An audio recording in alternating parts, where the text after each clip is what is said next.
All right. So, it bleeds into things we were talking about earlier today. It's all connected.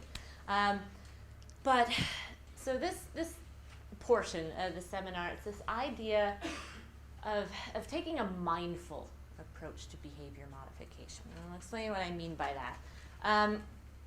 So objectives, we're going to talk about behavior's role in producing consequences, and why dogs do what they do, and what that means for us as trainers and people who work with dogs. And also this idea of, how I was talking about being less reactive with the muzzle presentation, so focusing more on prevention than reacting after a situation occurs.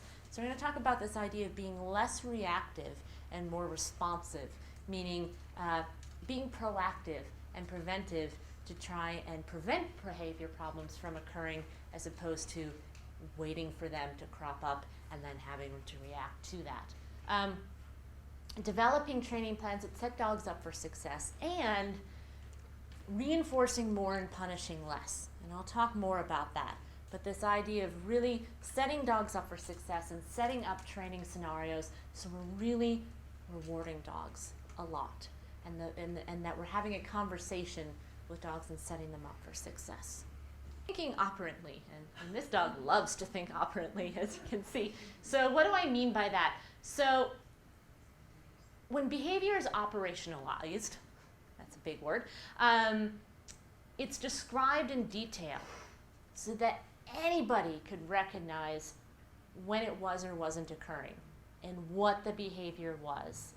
And it's objective, right? So when we think operantly and we describe a behavior operantly, we're really talking in objective terms. So we're removing any wishy-washy lenses of perception. And this is important.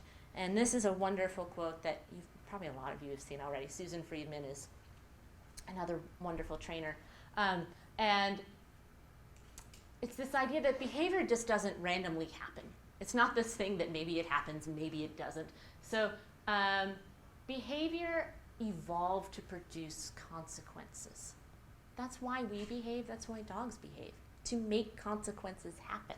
And so once we start realizing that and realize that dogs are behaving to make something happen, either if it's to avoid something or to get some sort of reward, it really changes the way that we can converse with dogs, because we start to understand more why they're doing things. They're not just doing things for random. That's not how they evolved. They do what works. This is Ziggy, by the way, one of my really cute training clients. I had to put a photo of him in because he's so cute.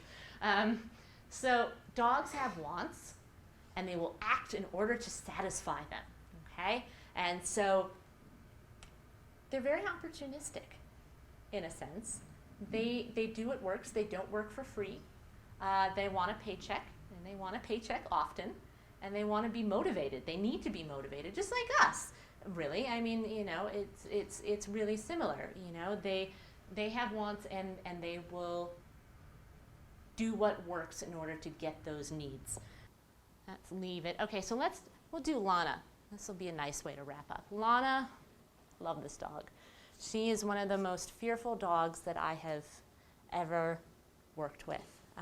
She was a rescued husky mix who was afraid to go outside and leave the bathtub, actually. So when the mom first rescued her, she had to get Lana outside to go to the bathroom by coaxing her out of rooms and systematically closing doors to get her outside.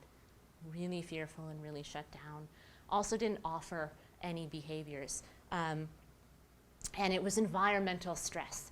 Any change in the environment would set her off. If a window was open that didn't used to be open.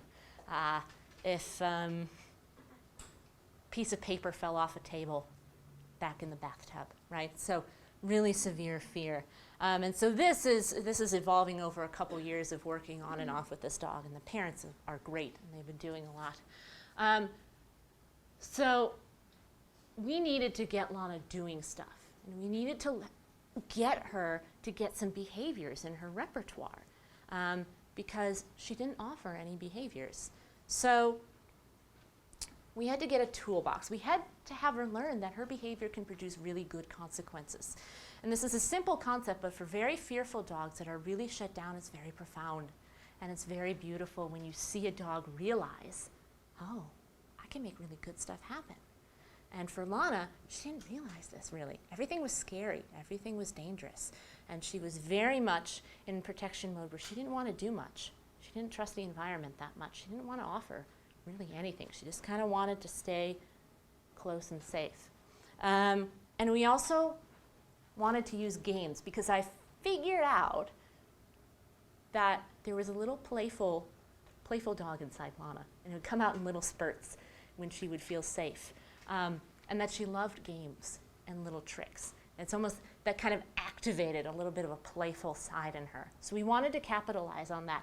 More than focusing on solid obedience behaviors, we just wanted to get her doing stuff and anticipating rewards to get that limbic system going, to get Pavlov working. And again, Pavlov on the shoulder, all of this stuff would have a classical conditioning side effect because she's having fun and getting rewards for doing these things.